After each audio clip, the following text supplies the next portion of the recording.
반갑습니다. 똥86 백과사전을 사랑해주시는 시청자 여러분, 오늘도 캡틴 인사 올립니다. 얼마 전 민주당에선 경선이 끝났습니다. 이재명은 대장동 등의 여러 의혹이 있는 가운데서도 높은 지지율을 받으면서 라이벌 이낙연을 꺾고 이번 민주당 대선 후보로 결정이 됐죠. 처음엔 이낙연이 경선 무효표 논란을 주장하면서 인정할 수 없다 했어요. 큰 싸움 벌어질 것 마냥 상황이 흘러가는 것 같았어. 그래서 야 재밌겠다 하고 팝콘을 뜯으려고 했지. 근데 잠깐 있다가 이낙연이 결과에 승복을 하겠다고 하네. 에이, 팝콘을 다시 집어넣으려는 순간 대장동 게이트를 이재명의 책임이라고 주장하며 혼자서 빨치산 마냥 경선 불복을 외치며 이낙연 부흥운동을 외치던 한 분이 계십니다. 우린 고맙지. 이렇게 해주면 제대로 싸우지도 못하는 국민의힘 국회의원 10명보다 이 부분만큼은 이 사람이 더 낫더라고. 민주당 내에서 대장동 의혹은 이재명 책임이라 해주니 얼마나 좋아. 세상에서 제일 재밌는 게 불구경, 싸움 구경이라고 하는데 대장동 게이트에 불나고 경선 불복으로 싸우고 이만한 재미가 어딨냐고. 그래서 오늘의 주인공은 누굴까? 성격은 대범, 막말은 비범, 전과는 3범. 바로 더불어민주당 부천시 을 국회의원 이낙연 캠프 선대위원장 서른 의원님.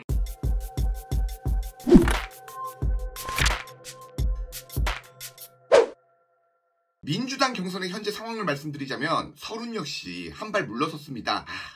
아쉽다. 끝까지 재밌는 팝콘각을 기대했던 서른의 나는 스스로 진압이 된 상태가 됐죠. 여튼 서른 의원 잘 싸웠습니다. 선거 기간 내내 이재명의 대장동 의혹과 변호사비 대답 의혹을 주구장창 주장하며 이재명을 공격했습니다. 경선 당시 이재명 지지자와 설전을 벌이기도 했죠. 서른은 이낙연을 위해 이재명과 열심히 싸웠죠. 근데 제가 생각했을 때 서른은 이낙연보단 이재명 쪽이 더 어울리는 사람이에요. 이재명이 전과 4범이면 서른은 3범, 그리고 둘 다 술 먹고 운전도 해봤고 막말도 둘째가라면 서러운 두 사람이죠. 이 정도면 둘은 공통점이 많아서 좋은 친구가 될 수도 있었는데 왜들 싸우고 그랬을까? 그건 이번 영상의 마지막에 알려드릴게요. 먼저 우리 서른의 특징에 대해서 이야기해볼까요? 제가 평가하는 서른의 특징은요, 감정 조절을 잘 못하는 사람 같아.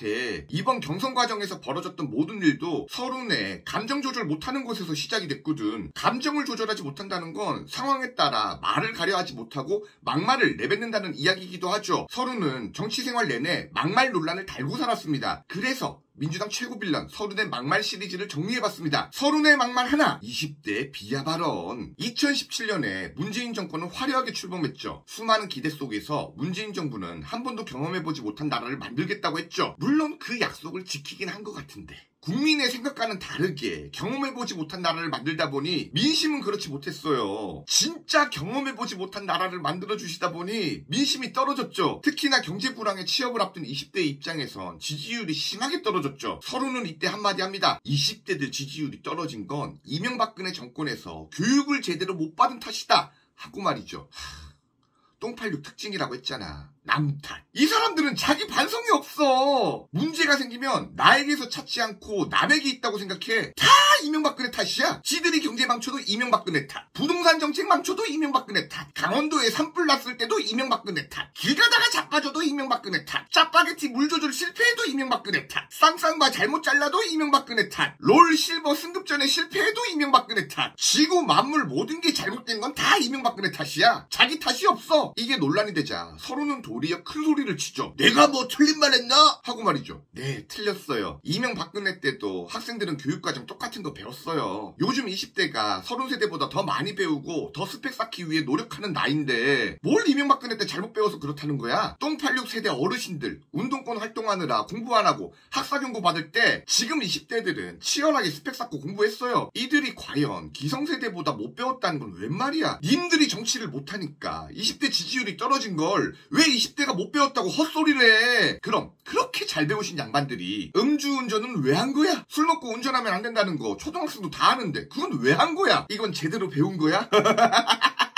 서른의 막말 시리즈 2, 국민 비정상 발언. 서른은 20대뿐만 아니라 야당을 지지하는 국민에게도 막말을 일삼아서 논란이 됐죠. 문재인 정부의 최악의 정책을 꼽으라면 부동산 정책입니다. 하루가 다르게 치솟는 부동산 가격 때문에 서민들이 힘겨워하니 민주당은 국민의힘의 전신인 당시 미래통합당에 지지율이 역전을 당하는 사태까지 오게 됐습니다. 2020년 5월 YTN 라디오 출발 새아침에서 이 지지율 역전에 관련해서 인터뷰를 했어요. 그리고 기어이 사고가 터집니다. 부동산 3법이 가지고 있는 힘이 나타나면 집 없는 서민들이 법을 잘 만들었다고 알게 될 것이고 그러면 국민들이 정상 상태로 되돌아올 것이라 말했어요. 정상 상태라. 민주당을 지지하는 사람들은 정상이고 야당을 지지하는 사람은 비정상이란 말이죠. 여기서 논란이 됐어요. 민주당이 생각이 있는 정당이면 이 사람은 인터뷰를 시키면 안 돼. 막말이 기본 옵션이야. 이 사람은 민주당은 선, 국민의힘은 악이라는 근본적인 사고를 가지고 있어요. 20대가 민주당을 지지 안 한다? 그건 20대가 교육을 못 받아서다. 부동산 정책에 국민들이 민주당을 외면한다? 그건 국민들이 비정상이라서 그렇다. 이쯤 되면 우리 서른 아저씨 사고 회로가 정상 상태가 아닌 거죠. 이 양반 그동안 국민들을 어떻게 생각했는지 그대로 보여주는 부분이죠. 자신을 지지해주는 사람만 정상이고 나머진 비정상이고 못 배운 사람으로 생각한다는 거 아니야. 냉정하게 부천 시민들이 서른이가 이쁘다고 뽑아줬을까? 이뻐서 뽑아준 게 아니라 잘하라고 뽑아준 거 아니야. 그럼 잘해야지.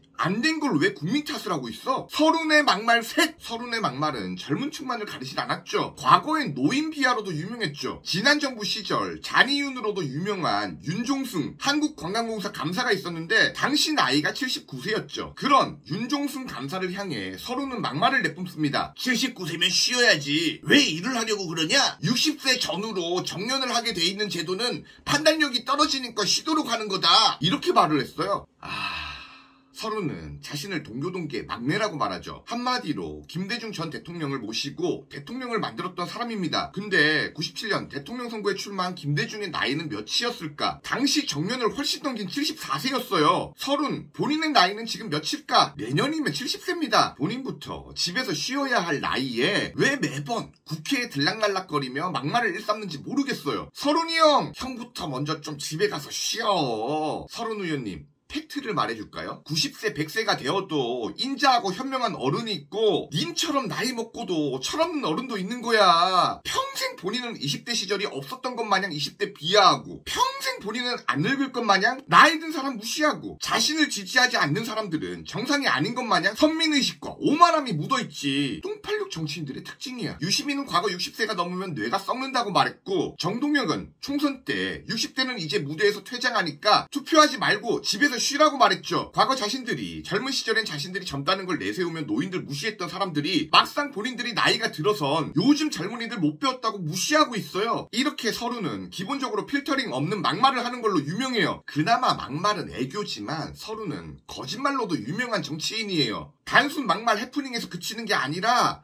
가짜뉴스 퍼뜨리며 대형 사고를 쳐. 15대 대선에선 지 주군인 김대중 당선시키려고 이회창의 아들 군면제 의혹을 제기했고 병역 기피 의혹을 주장하며 이회창의 낙선운동을 벌였죠. 16대 대선에선 이회창이 최규선으로부터 20만 달러를 받았다는 거짓 뉴스를 퍼뜨리며 이회창을 낙선시키죠. 근데 이게 팩트였는가? 다 거짓말이었잖아. 그래서 처벌까지 받죠. 그러나 그 당시 당선된 노무현 대통령에 의해 특별사면 복권을 받아 정치활동을 재개합니다. 자, 여러분들 왜 서른이 이재명 쪽이 아닌 이낙연 쪽에 붙었는지 이제 아시겠습니까? 노무현 덕분에 정치 생활을 계속할 수 있게 된 서른, 친노 정치인으로 활동을 합니다. 그리고 그 계보를 이은 문재인에게 붙었고 친문이던 이낙연과 함께 한몸이 되어 활동을 한 거죠. 이재명은 친문은 아니니까 서른과는 대립각이 있을 수밖에 없었던 겁니다. 이번에 서른이 이재명과 피 터지게 싸운 이유예요. 서른의 이낙연 부흥운동은 실패했지만 서른이 지승질에 못 이겨서 폭로한 이재명의 의혹은 분명 이번 대선에서 큰 역할을 하지 않을까 기대해봅니다. 똥팔육 백과사전, 오늘은 막말 제조기 서른에 대해서 이야기를 해봤습니다. 내일은 또 그가 어떤 막말을 할지 기대가 됩니다. 서른 의원님,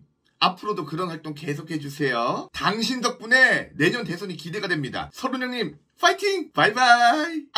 잠깐. 서른은 서른이고 TV조선 아고라 좋아요와 구독은 사랑입니다. 진짜 끝.